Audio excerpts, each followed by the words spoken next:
Yeah. But I wanted to ask you guys, maybe Ms. Timmel, Mr. Turcott, either one. I think that maybe a lot of from what I'm hearing, a lot of the stress, to Mr. Turcott's point, a lot of the stress that's kind of happening right now is exactly what you're saying, that polls were showing a huge lead for Biden coming into the election. And the fact that we still don't have we don't have a clear decision is stressful for a lot of people, because we didn't anticipate that it would take this long to have a call. Yeah, one of the maps that my students viewed that came from data on Monday, no, it was Sunday's data, the projections were that Biden would have 351 electoral votes and that Trump would have 187. And so that was 2 days before the election. That those were predictions, and clearly that's not what has happened. And despite the large number of votes, the votes are far more, well, it's creating a far more equal vote in terms of the Electoral College than anticipated.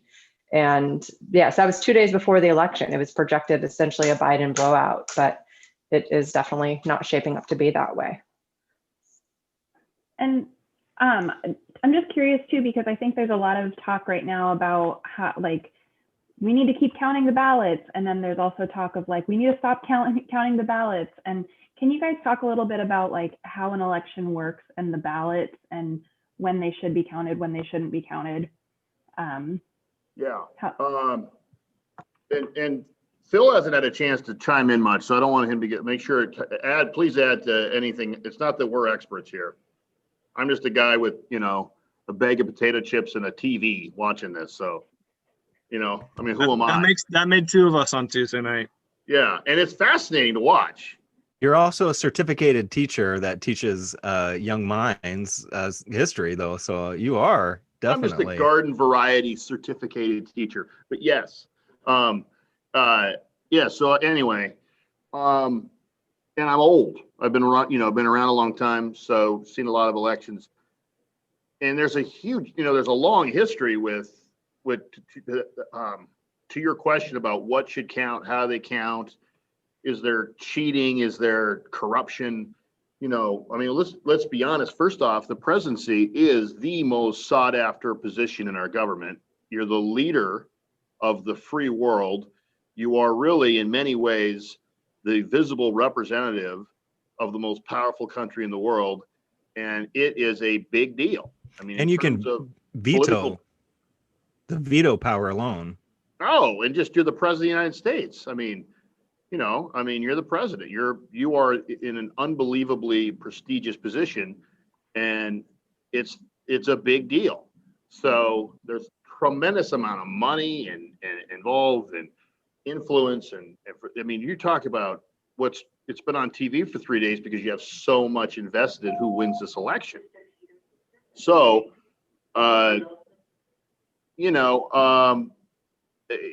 it hopefully will not have lawsuits and all kinds of problems when it's over. But because of the nature of this election, where most of the votes are mail-in votes, because people didn't want to go into polling stations. Most of the votes are mail-in votes because of the fear about COVID. It's a slower process. People are hand counting votes. We're talking about millions of votes. Okay. Millions. The state of Pennsylvania is a huge state, and they're going to be, all the votes are hand counted, and the counties are hand counting the votes. So it just takes time. And then you hope that there's not corruption. You hope that there aren't terrible mistakes. They've had problems before where, ballots weren't filled out correctly, or that people didn't, you couldn't tell who they were voting for. That happened in 2000 with the famous Gore and Bush election. So this is going to be, it's unbelievably close. You talk about some of these states like behind me, like Georgia, where it's down to like 2,000 votes.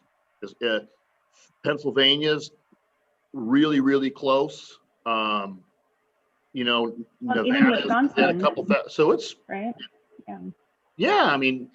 it's really, really close. And it's down to a couple counties in these states to determine who's going to become the president. And So something I got to add there is, in Washington, we've been voting by mail since 2011 or 2012, I guess it would be. But it was passed into law in 2011. So it is completely normal to vote by mail in Washington. That's all we do is vote by mail. But you go to other places in this country and you see the lines at the polls where people go into their secretive little boxes and fill out their votes and then cast their ballots. And so voting by mail is not common in a lot of other places, or as common. And so they're processing, plus you have such a huge voter turnout this time. So many more people are involving themselves in the democratic process that you have such a higher volume of ballots coming in as well. And, ultimately, this is the democratic process, right? It is, we have the opportunity to vote. And that isn't the case in all places in this world. And even in our own country, when you look at the history of voting rights, it hasn't been fair for everybody, and it hasn't been guaranteed to everybody. So it's a big deal, and every vote has to be counted. Yes, it does go to the Electoral College. So people might say, my vote doesn't count, it doesn't matter. But it does, as we're seeing. There was a while ago, I haven't checked for a couple hours, but it was a 0.3% difference between the candidates in Georgia. And that's huge. And one thing that we're seeing is that a lot of the higher populated cities or regions of areas are voting more for Biden, and more of the rural areas outside of the cities are voting for Trump.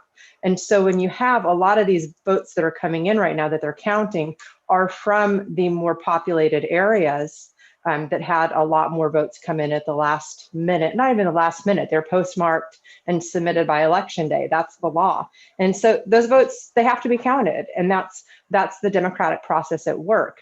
And so as long as they're postmarked by election day or turned in by whatever time the polls close in a particular state, they are to be counted. And so that's why this is taking a while, because people aren't used to counting this many ballots. Like Mr. Turcott said, more people mailed things in this year because of the pandemic. And so and also some states, this is fascinating, some states don't start counting ballots until election day. So right. now they have way more ballots than they're used to counting, and they're having to count them all starting on election day, not before. And so it's going to take them some time.